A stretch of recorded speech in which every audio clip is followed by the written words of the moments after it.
Hello, I'm Debórah, and March is Women's History Month. And in the spirit of highlighting women, there's someone really special that I'd like to showcase. I want to recognize her for her body of work in the entertainment industry. In addition to the numerous roles that she's played on Broadway, she brought us Lily Mason on Another World, my favorite, Sandra Clark on 227.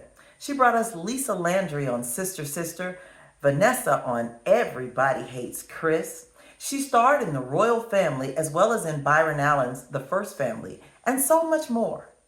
But besides the many roles that she so brilliantly portrayed, I found her to be such a naturally giving, transparent, and sharing woman. And though we spent just a short time together, that hour was transformative. In that hour, she taught me lessons and she gave me a lot of hope, just in the stories she shared and in the way she viewed her own experiences. A true sister in every wonderful sense of the word. So now I want you to sit back and be inspired by none other than my beautiful friend, Jackéé Harry. Delarice. Okay. I worked with her on the Royal Family. After Red Fox died, I went on there and I scared her the first day because she's formidable. Hello, how are you? You say, come here, hug me, baby. I was terrified, but I love her to death. I gotta love her to death. It's time to sit down with someone you know. Hear the stories that remind you of, well, just how great you really are. It's time for the Valley Gold Show with yours truly, Debórah Benton. So take off your hard hat, leave your steel toes at the door as we go for the gold with Emmy Award-winning actress from 227 and Sister Sister, Jackéé Harry.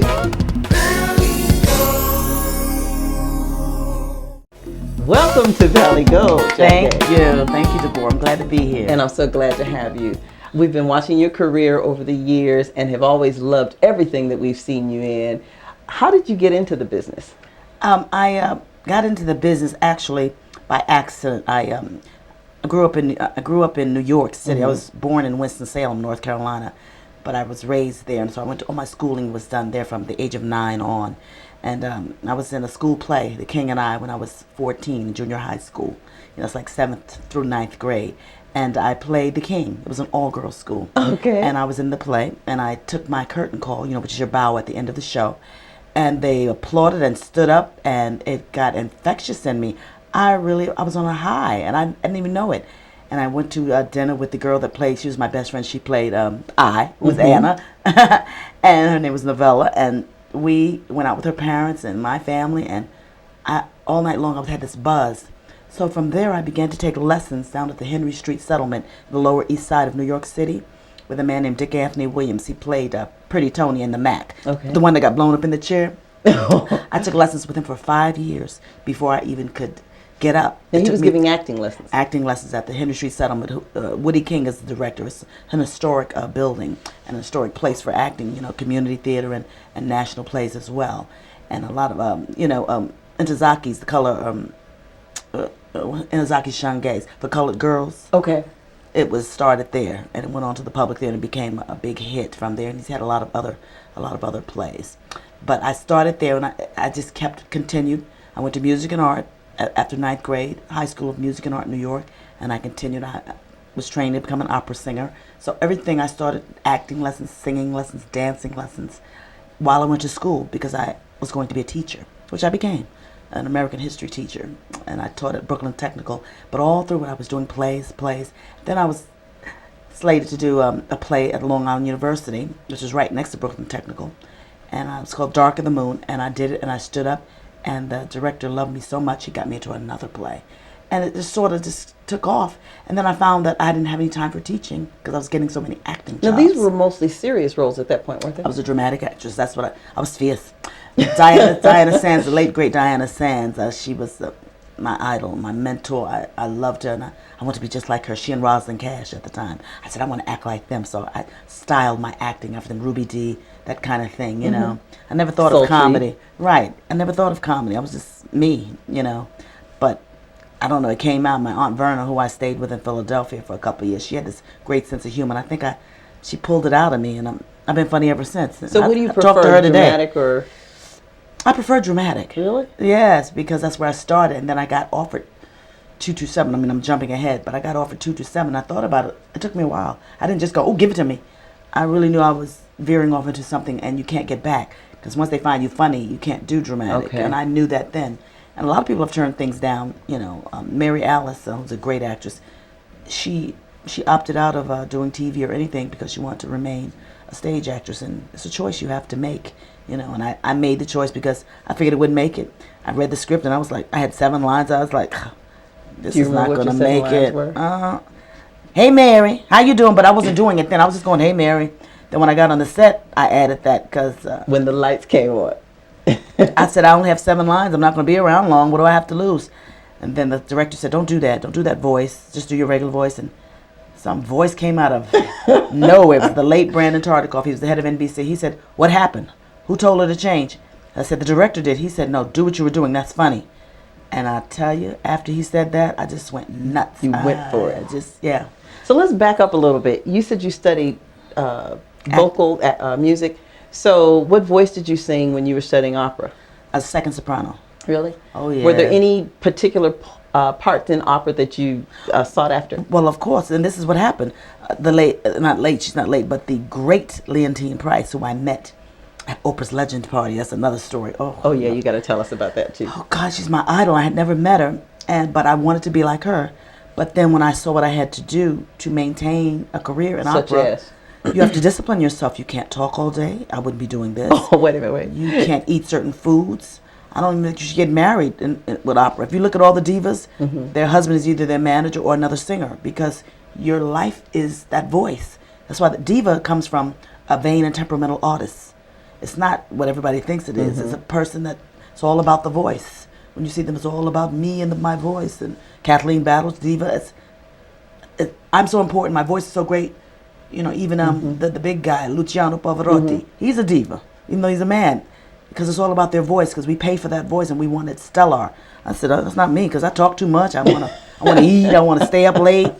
So, but it put a demand on me that I didn't want to do because I was good, but. So I didn't think I'd be as great as her. Tell me one song in opera that you perhaps coveted to do or perform. There's so many of them. I didn't get too far. You know, we got to the Italian operas. I guess you know where I'm going. I have got to hear a little bit of your. No, I'm not warmed up. I got to warm up. Maybe later before we sign off. Okay. I'll just burst into song. There you go. It's called Say To Mommy. Say to Mommy. Okay, wait till warm up. We're going to take a commercial break, and when we come back, we're going to have more from the delightful diva Jackéé. Right back after this. And we're back with Jackéé Harry. Just before we took the break, you brought us up to speed in terms of how you actually broke into show business. But tell us something about your family. What was that like once you hit the stage in The King and I, and you felt this muse, so to speak, and you knew that you had hit your mark in terms of what you wanted to do with your career? Was there any kind of transition that your family watched you go through as you began to navigate those waters in entertainment? That's a good question because today young people ask me, what do you do to break into show business? And my answer has always been study, get your foundation together, know your craft, know your technique, so that you can have a firm foundation to continue in this business. Don't just do it on a fluke because somebody told you, oh, you're funny, and because you don't get it. It's superficial. You need depth because some days you're not feeling that way, but you still got to perform. But what had happened with me was I began to grow away from my family. Sort of like Tupac used to talk about before he passed, how he was so smart and so talented, and he was a middle-class kid, but he wanted to be a homie, And I became a middle-class kid by virtue of the fact that I got skipped in school. Very smart. I was finished so early. My mother eventually let me go away with, most of my teachers were Jewish in New York, and they took me to a world that I didn't have at home. So I'm living at home in New York, but my school life takes up most of my time because I loved it. And they would take me everywhere. It began with the museums, and they began to introduce me because I was talented, and it was only a few black people in the school, in music and art and my other schools. And they took me out of my class and took me away from my fellow black classmates. And I got into the white world at a very young age. And I used to come home and I didn't have any friends and I had some. Nobody that but you could relate school. with. Everybody in school lived in Long Island or Staten Island, and they were, kind of rich and, well-to-do. black or white. So it began to change me. And when I was doing it, I loved it. But when I came home, I was isolated. It had to be lonely. And that's what happened to Tupac. You really want to say, I don't want to do this. And had I had any notion that it would change me, I would have probably not be sitting here talking to you now. Because now I look back, I would have not made the decision to be different. I would want to be with my friends. But I was a strange little kid. My mother told me I used to sing to the radio from age 7 on. And my sisters, my brother, if you talk to them today, that's what I did. I mimic Aretha Franklin so I could sound like her, because I didn't want to sing opera anymore. I wanted to be a soul sister. Because I was beginning to feel like, oh, that's too proper. And so I began to be alienated, but they loved me. And they coddled me. I'm the youngest of 5, so I was able to continue. But it definitely parallel worlds, And my girlfriend, my best friend, her parents had a lot of money, and I used to go across the street and spend most of my time with them because they used to take me with them everywhere. Because I had no father growing up, Okay. So my How mother. many siblings? It's 5 of us, 3 boys and 2 girls, and I'm the youngest. So I was coddled. I mean, the most loved, really, And I don't know what happened, but they spoiled me rotten. But I was cool, But I just began to break away, and then around age 16 or 17, my personality really broke through with a friend of mine named Val Jean, and she took me out of some shell, and we used to have a ball. She made me cut class. I was feeling so guilty. I thought I was going to die. I could not believe it. But we had so much fun. We walked across the bridge. I mean, I opened up, and I became another person. But like I say, it didn't include my family proper. Even to this day, my sister said, "You a phony little kid." I began to talk differently because of by virtue of what I was doing. Mm-hmm. But now that I'm, older, I see it may not be the greatest choice for a young person to totally become something else unless that's what you want. So how would you advise another parent who their child may have the same situation where they live in one circumstance or situation and their child has an opportunity to expand their world through educational pursuits, maybe by people who have more means than they do? How would you advise them to create balance? To keep them at home more. I was gone a lot. My mother had to work all day long, so they kept an eye on me. So by virtue of that, she had to let me go. But I'd have them in the community more with their own. It depends where you live now. Sure. If you want your kid out of a certain situation, I don't know. You have to make sure you keep a contact with them. Keep a little tether on them so they don't get so out there that they can't get back. Because, your class and your identification, all of that is so important when you grow up. Yeah. Because then you get lost. And if you begin to emulate other people and you're hanging out, your identity can get lost in theirs. And that's what happened to me. But it made me, But I would advise them to keep them a little closer and find something for them to do around the house with their brothers and sisters and their family. And then let them go off and do it if they want to do it. But at first, keep them a little closer because it can really isolate you.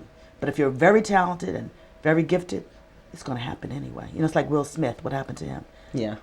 From Philly. He didn't even know, look at him. He And went talks from about rap to national television. But look what they labeled him. They labeled him a white rapper in terms of, remember he was doing, parents just don't understand. They thought that was just too middle class and too out there. It wasn't, it wasn't hip hop. And they put him down for it, but he broke on through anyway. But he talks about how, what's that mean? He talks about how if he had a choice, he would have stayed in the hood. But his parents, pushed him on. Right. So you got to know your kid. And then too, in retrospect, you never know what would have happened had you done it differently. Yes. You never know.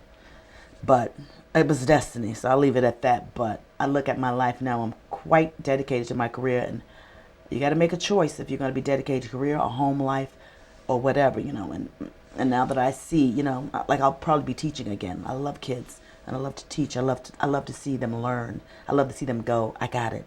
I love that. And so I will go back to that. I know that. That'll be my 4th career, I call it. I'm really enjoying this, especially because I've only seen you in the comedic roles. And to learn, just sit here in these few moments and to see that there's so much depth to Jackéé. This is great. We'll be right back with more words of wisdom from the wonderful Jackéé. Right back after this. Can you tell us about what it was actually like when you got your first big break? Well, when I first got my first big break, I was I already had a mini big break. I was on a soap opera called Another World. Okay. Playing You a character. remember that? Yes, it's defunct now, but it was very popular at the time. I was Lily Mason. And I got that from a show that I did, a workshop I did, which is when they work a play up from the ground up, like they did Dreamgirls, and then they take it to the Broadway stage. And So wait a minute, give us a little bit of what Lily was like. well, the thing is, I'm going to tell you how it happened. This Toni Morrison play was called New Orleans. It was about Storyville when the red light district was legal from about 1912 to 1927. And I played a woman of the night. My name was Rochelle Lafort. Me and 7 other women, you know, with this red light district theme in the thing. And I only had 7 lines to sing. There's that 7 line again. I know. And casting lady was there from another world. And I did my lines. And I danced, and I had on my little tights. Oh, you don't want to see that. Woo. And she came back. She said, I got a little part for you. You want to do it? It's 2 lines. She told my agent. He told me. I said, sure. And the line was, who is it? Oh, it's you. That was it. And I got on the show, Another World, and they kept calling me. 2 lines, 5 lines. 2 months, they offered me a contract. It was great, but I was a woman of the night, like I said. And I used to wear my hair natural and short, which I would never do now. I can't even picture. Oh, you should see it. Maybe I'll put them on the internet. Now that I'm not afraid of them. Everybody says I look pretty, but, you know, I look at it. And I was thinner. Ugh. But you've always been pretty. Oh, thank you. But I got on there, and from Another World, I got to audition for 227, like everybody else in New York. They did a test on a camera, and they sent it to Hollywood. And they beckoned. They said, come on. And I went on a plane. I got on there. They were me and 2 other girls. I was like, oh, I got this. They didn't call anybody else. About 10 minutes before takeoff, about 30 girls got on that plane. We all knew each other. We had a ball. We went out to Hollywood to NBC, and we auditioned 300 women when I got there. Wow. Right, that was just us on that one plane, and I knew everybody. They had us in a Howard Johnson's Lodge, all of us together. It was like a pajama party. And I went in, and I read for 2 roles. I read for Sandra, and I read for Rose, which Elena Reed finally wound up playing. And Brandon Tartikoff loved me. He said she's the one. He's the one who wanted me because, you know, Marla, I love her, but Marla wanted the woman that originated it in the stage play 227. So she was being loyal. But I got it, and I didn't think it was a big thing. I was already working. I was doing 2 movies. I was doing Moscow on the Hudson with Robin Williams and another movie. Okay. So I was quite successful, you know. So it wasn't like I went out there, oh, I got to get it. And maybe that helped me because I wasn't really, you know. You weren't desperate. You were comfortable whether you got it or not. Yeah, but I wanted it. You know, because when we left out of the room, it was me, Shirley Ralph, and a couple of others, and they said, oh, okay, Cheryl, we'll see you tomorrow. And, Shirley Ralph? yeah, and we said, oh, she's got it. And I went on about my business. I let it go because I had to go back to work. They called me the next morning. They said, that night. And they said, can you come back? I said, okay, but I got to leave at a certain time because I got a job. Stupid me. Like, no, come on, you got to stay. I said, no. I went back in one time and got on the plane. On the plane, they called my agent. I got to the airport. I got a message to call him. I called. He said, you got to get back on the plane and go back. You got the part. It was like a whirlwind. So I went out there to do it. I said, I'll be back home in a couple of weeks, you know, do the pilot. This really had not sunk in. Still didn't sunk in when I did it. I commuted for 2 years after I got 227. I said, it's not going to last. I kept my soap opera job. And how many years did that last? 5 years. Wow. I had to quit the soap. I guess. See, so it was like a break and then a big break. You know, so what was it it never like sank in. Okay. What was it like working with that cast of characters? On 227? Stressful. Now see, because you all seem to just gel so naturally, and Me and Marla had great timing. Great, she had got great time, but she had gotten it with George Sherman Hemsley on the Jeffersons. I mean, she stole that show, and they used to say, "Oh, Jackéé, you're the best." And I said, if it wasn't for Marla, I wouldn't have gotten as good as I did so quick. Okay. I mean, it was quick. So you just working with greats brings you up to another. Yeah, because she said, "Come on, let's get it back and forth," you know, and she what was didn't ease the toughest up. thing about it? Being so successful so quick. Somehow that See, show got, most of us want to know what that's like. So I didn't expect it, and it came overnight, literally. And I was popular on the soap opera, so I was kind of used to having some steady money. But Hollywood, it's like you get this much money on the soaps. Hollywood, you get this much money. Wait a minute, slow down. And you said that was a difficult thing. Yes. What do you do? Why? Well, what do I do? You know, and I'm leaving out something. I was married at the time. Okay. And that's probably what the stress was. I had to leave, go to Hollywood. I thought I'd be back. So did your husband? He didn't. It didn't work out well. And that's not the only reason. You know, my leaving was not the only reason, but it was stressful. And and I wasn't really paying attention to my personal life. Okay. So I became a workaholic. Always have been. I still am. It's one of my flaws. We can get into that later. And I had to take my sister with me and her kids to LA because I didn't want to be alone. But it was very lonely for the first couple of years. I was very successful, but quite lonely. And people, they say, Jackie, how can that be when you're making money and you're the toast of the town? Because I was a real person. Mm-hmm. I hadn't become Jackéé then. Okay. You know, it was just a name that I had gotten before. But out there, it was Hollywood. And you go to this premiere, you go there, you go there. Sort of like what's happening to Jennifer Hudson now, I can imagine.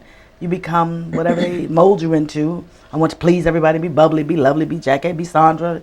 And no personal time. Yes, it was terrible. And and then doing the show, it was stressful because I was beginning to get more and more lines and began to, I was very uncomfortable for the cast too. Now, this is in retrospect. Mm-hmm. I had no idea. I thought I wasn't going to last that long, but as it kept going, I had to keep going with it, and so it was very stressful for the first 3 years of that show. So now you've done a number of movies.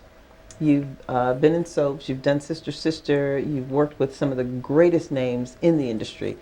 Who are some of your favorite personalities to work with? Well, Marla. I mean, we didn't get along at first because I didn't know her and, it was kind of different. But just turned out to be the best woman that I could meet. Debórah. Okay. I worked with her on The Royal Family. After Red Fox died, I went on there and I was scared of her the first day because she's formidable. Hello, how are you? You say, come here, hug me, baby. I was terrified, but I love her to death. I love her to death. I love Whoopi Goldberg. I worked with her on Everybody Hates Chris. So tell me what's so fantastic about working with Whoopi. Whoopi, when you see her and everybody sees her, they talk. She's another one, the dichotomy of being who you are and living. I mean, she's from Berkeley. Okay. So she comes from like a black middle class thing, even though she had, little sorrows, big sorrows rather, growing up. Black people didn't get her for years. I never thought about her. I just loved the color purple. Mm-hmm. First time I saw it, I hated it. I guess because it was painful. I've seen that movie maybe 58 times. I love it. I just love it. And I love her in it, know. So I got to meet her, and I've known her. But then we got to work together 3 days in a row. Long hours, 10, 12 hours. She's provocative, evocative, brilliant, quite proud, sexy. And I know people go, oh, Jackie. So give me a scenario or an illustration or example of something that you experienced while working with Whoopi. Now I'm really picking your brain on this one. No, we were on the set, and I was asking her how she got so involved with somebody so fine as Frank Langella. And she says, wouldn't you like to know? And I saw it all, and then when she said that, I went, I see what he dug in you. She's just got that little quirk thing, and she looks over those glasses at you, and you just feel like it's all about you. She pays attention to you. She listens, which I'm learning to do. It's been all these years, and I'm not a good listener. I'm becoming one. You have to let some of that ego go to be a good listener. Like, you're a good listener, I can tell. No, Oprah's a good listener. It really helps.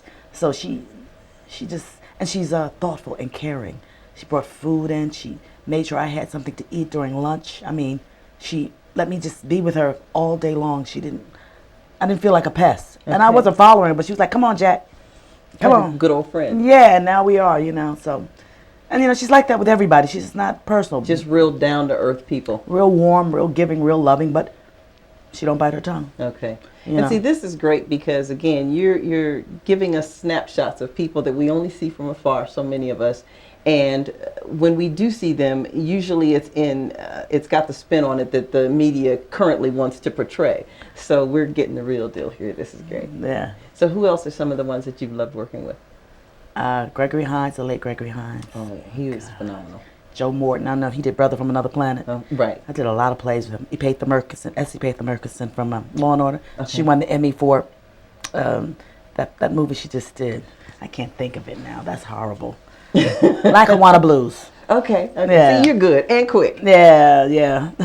But these are friends of mine, but it's a joy you see in them getting to open up and be themselves and get all the accolades, It's like Halle Berry. I know her very well. I've never worked with her, but I love her. We're born on the same day, August 14th. So tell us what you love about Halle, because again, we only know the screen image. Oh, Halle is a whip. Hallie is smart, intelligent, and down to earth. She's a sister. Okay. You know, she's had quite a public life, you know, as we've seen, but she's very happy now. And I saw her at the St. Regis when we. I'm sorry to veer off, but that's another okay. my favorite person that I love anytime, any day. Wake me up if I'm in a coma. Diane Carroll. Really? Oh, you would love her. Now she has stories. She taught me the secret about knowing about real pearls and diamonds.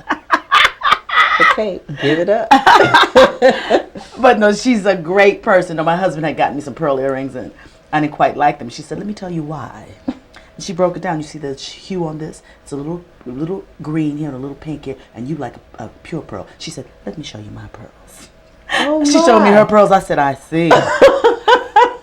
Oh, she's wonderful, just wonderful. You know, I just know some great ladies and great men, but we don't want to get into that. Oh no, we'll get it now.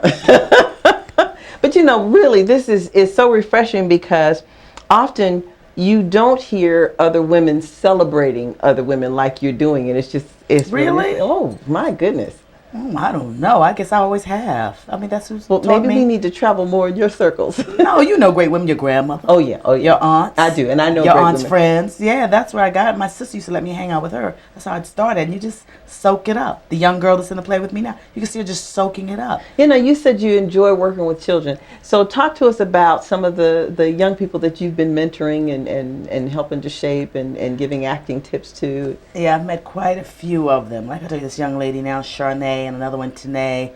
One is 21, one is 14. And when they see you, they just light up. First of all, because you're a so-called star. I have to say so-called. But you know what, though? I have to say this, too. You have such presence. I think whether you were, you know, in the entertainment industry or not, you walk into a room and you really do light it up. You've just got that. Yeah, but they want to be that, and that makes you a role model. And people, I'm not a role model. I'm not a role model. That's what Yes, you Whoopi are. says. And I told her, yes, you are. Because I want something from you. Right. When somebody wants something from you, you're a role model, and you're That's good. responsible. That's good. Whether you want to be or not. So I know my place in society and I know my responsibility in terms of children, and especially young women, because I like to empower.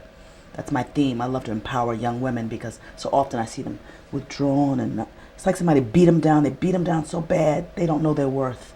You know, and you got to know what you're worth from the get-go. And the you beauty know? was that people Yeah. recognized that in you early, so you didn't have to go there. So when I see these young girls looking at me, I know they're looking at Jackéé first, but then they begin to want to emulate you and all the things you do. And it's up to me to say, well, I can live my life and be haphazard. No, I'm not doing that. And it's not hard because I want to bring them along like I was brought along by a whole group of women, Jewish, Italian, you know, definitely African American first, you know, from in my home.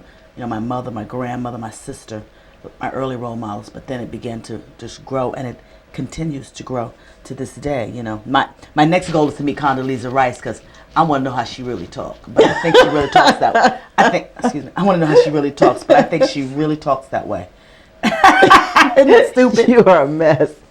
We're going to take another break, and when we come back, we'll hear more from the absolutely delightful Jackéé. Are we finished yet? No, we are not. I'm hungry. Right back. Well, we stay that way, don't we? And we're back with the fabulous Jackéé Harry, just learning all these wonderful and exciting and interesting things about your life. Jackéé has warned me that I cannot have her forever, so I'm going to have to start wrapping things up. But there are a few areas that I definitely wanted to cover because I know our viewers are going to want to know this. Now, I understand you have a 13-year-old son. Mm-hmm. And so tell us something about him. What's his name? What is he into? Is he into sports? Is he into acting? Is he into studies? Tell us, Mom. What is he into? He's 13. He's into everything. Oh, don't get me started. Anyway, no, his name is Frank, but we Okay. call him Debonique, like debonair, Debonique. Mm-hmm. So I call him Neek. You know, he's older now. He used to be Debo when he was a little boy, and he's adopted. I didn't physically have him Okay. biologically. He's my ex-husband's cousin, and he lost his parents He lost his parents when he was 8 months old. Okay. And he was with his grandmother. He was running around. He's about a year and 2 months, and I got together with my husband. We were at a family reunion for his family, and he was just there, all just wild, like a sprout. I don't know what happened. Me and this child just took to each other, and Wow. they had no parents. I found out they were one was a gangbanger for sure, and they got killed in a drive-by, and it was just I was so saddened. So I wanted to. It's my teaching thing. I wanted to scoop him up, and we just got together, and he and my ex-husband, they just bonded instantly at the same day, and it just all came together. So 13 years later, he is one old teenager. He's getting on my nerves, wants a cell phone like everybody else, and very smart, an excellent running back, and a wide receiver. Oh, he is excellent. Can dance, can sing, can joke, got a great sense of humor, got a great laugh. Quite a nice young man, you know, but he's a boy, he likes to fight. And, you know, you can't do that. He can fight too, you know, so he's with his father so he can learn, you know. Okay. At 13 to 16, they said a man's got to be there so they can put that foot right where it belongs. Okay. I mean, you know, he's not going to beat him up, but we understand. We do. That firmness. And even that male role model and molding and shaping. Some things that mom just can't do. And you can love your mama, but you got to go in with some male figure. But he's got a grandfather and a grandmother, so he's well loved. He's a good kid, you know. That's wonderful. Okay, so tell us something about, give me two things. What has been the most difficult thing you've ever experienced in the industry, and then juxtapose that with the most rewarding?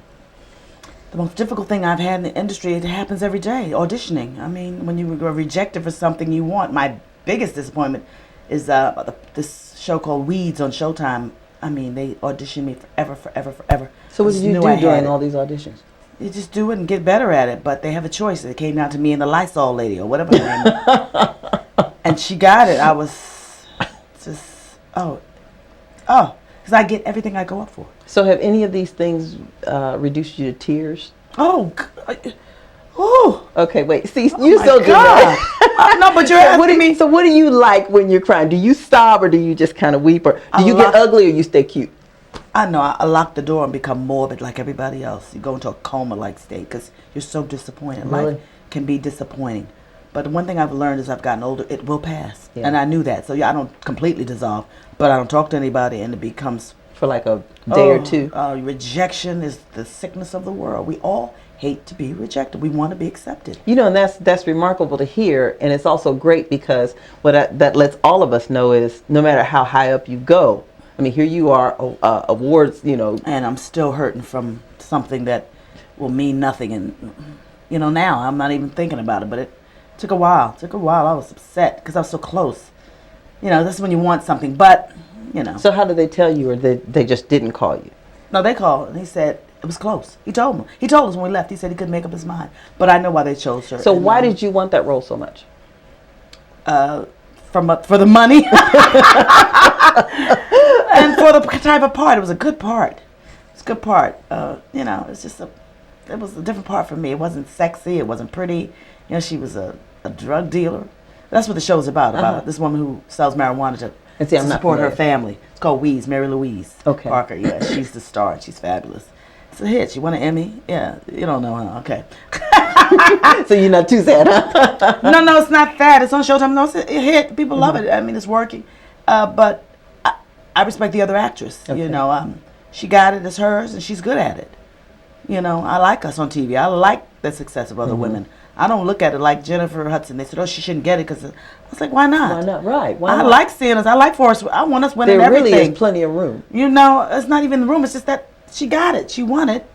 Give her props. Right. You know, right. And I liked her in Dream. I like Dreamgirls. I like seeing us up on the big screen. Yeah. You know, it's better than not seeing us at all. Which that's another story. We're not around enough. You know, I mean, as you become an older actress in Hollywood, sad to say, you get less offers. You know, which has happened to me. So that's my biggest disappointment, that you get to a part in your career where they sort of don't want you anymore. Although I don't feel that way. I know I am, and I know something's coming because I believe in God. I know that's my divine guidance and protection, you know. So that's not, you know, doesn't sit on me. I don't do it that way.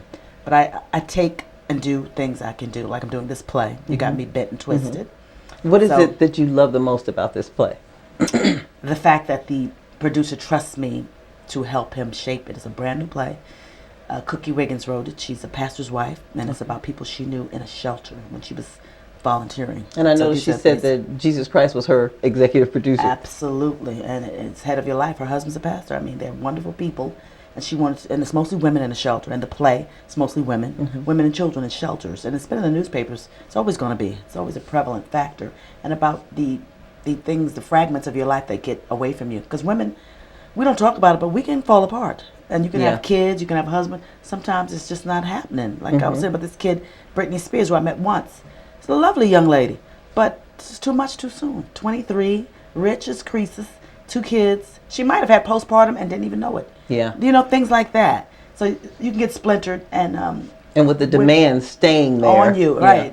And women traditionally are the center of the families. Your kids, your husbands. We have to hold it together, and sometimes you know you don't. So I like the fact that he had entrusted me with helping direct it and mold these kids, and they listen to me, and which I like. I am bossy. I'm bossy. So I like telling people what to do. You do too, huh? And they do it. No, I'm just teasing. But there's and I like him, you know, and it's a bond. And I've been working with him for about 3 years now, you know, and he's been working on this a long time, and it's coming together. The first act was clearer, and the second act I was like, well, but it's coming together, and I like the growth. You know, I've been hearing rave reviews I about like it. molding. I like the molding of it, and we're working on it. It's a work in progress, but I can see the future in it. So I like that. I like when you start something you don't quite know, and then it begins to take shape. And actually, it takes on a life of its own. Absolutely. And that's pretty much like soaps or the different sitcoms you watch. If you look at them like 6 months down the road, they're not quite what they started out as. Nowadays, I don't think they give them 6 months. You notice on TV, they Yeah. yank you. They It used to used give to at you least be a time. whole season. Now that was on for 2 weeks. What? Right. That never happened before. It's really, really, really intense now. Wow. Ooh, but you can tell when you like something right away Yeah. on TV, and that's the problem because with computers, you got to keep our attention longer than 10 Yeah. minutes, and then you're in. Everything If is you instant. If you can't keep it, we're like, click. Next. So tell me, what has been your ultimate, most rewarding experience in this business? My ultimate, most rewarding experience. I don't think it's happened yet. So yet. not your Emmy, not your Image Awards. No, I think it's down the road. It's called legacy. Okay. That's my new word for the year because you want to leave one. It's like the morning of Christmas when I heard James Brown had died. Instant legacy because, you know, he wasn't supposed to die. I didn't know he was sick. Who knew? Yeah. And he's left a legacy. Even though he may not have finished, second grade or whatever, he may not have had a lot of intellectual accolades. The music may have been written by whoever, but he left a stamp that we will never forget. Never. You know, and so legacy. You know, I'm not looking to do anything out of the ordinary either. I'm talking about something really, really firm. Like I said, like teaching kids, leaving something. Like Oprah opened that school. She said that's the proudest Yeah. moment of her life. That's what I'm looking for, the proudest moment. So you haven't actually experienced it yet. Nah, but You're it's still coming. reaching. I think it would probably be with writing. Really? I think so. I can feel it. Well, this has been my treat, and I'm excited about being able to share Jackéé Harry with our audiences. You are absolutely phenomenal. Oh, I did. I'm sorry. I don't mean to. No, I that's don't want to okay. leave something out about my video. Oh, That's yes, that's right. Let's talk about that. We want people to know because we want them to look for it. All right. Yeah, we've been working on it. And my camera guy's here. Yes. And we're working on a DVD. It's called How to Act Fast. And I give quick acting tips like I tried to give you earlier. Yes, I hope and you didn't mind. No, I appreciate it. How did I do? You did good. We're going to show But it to I you. still got to work on it a little more, don't I? Yeah, but you know what to do. Okay, See, that's right. the thing. You may not get it right away, but if I give you the tip and you know what it is, you'll always do it. You'll practice on it. And your tip was how to act natural. Yeah. You know, which 'Cause- is the way I was taught. Use what you have already. Don't try to be something you're not. Start from the basics and then add on the things that may not be you. Does everybody just eat up everything you say? Like No. And that's why I want to do a DVD so they can eat it up, play it over and over and over. It's called How to Act Fast. Quick acting tips, but with Jackéé. So when are you expecting this to be completed? Because I know it's been a couple years in the making. Yes. And that's good because I'm sure it's going to be a comprehensive piece. I hope we finish it by my birthday in August. Okay. That would be the crowning achievement. And then if you're doing any traveling, of course, and we've shared with you that we're opening up a larger studio, you will have to come back on and just give drop us it there. all of Jackéé. And you just get a couple of people on. We do some demonstrations or whatever. Who knows? So wait a you minute, know. your birthday is when? August 14th. I'm a Leo. Okay, and you're expecting to drop the DVD at that point? Hopefully. Okay. Yes, but definitely this year. You know, definitely. Oh, that's wonderful. How to Act Fast. Jackéé, look for the DVD in the stores after August, right? Yes. This has been wonderful. Again, my treat, and you've got to come back again. And by the way, she's already promised us when she comes back, she's gonna sing. Yeah.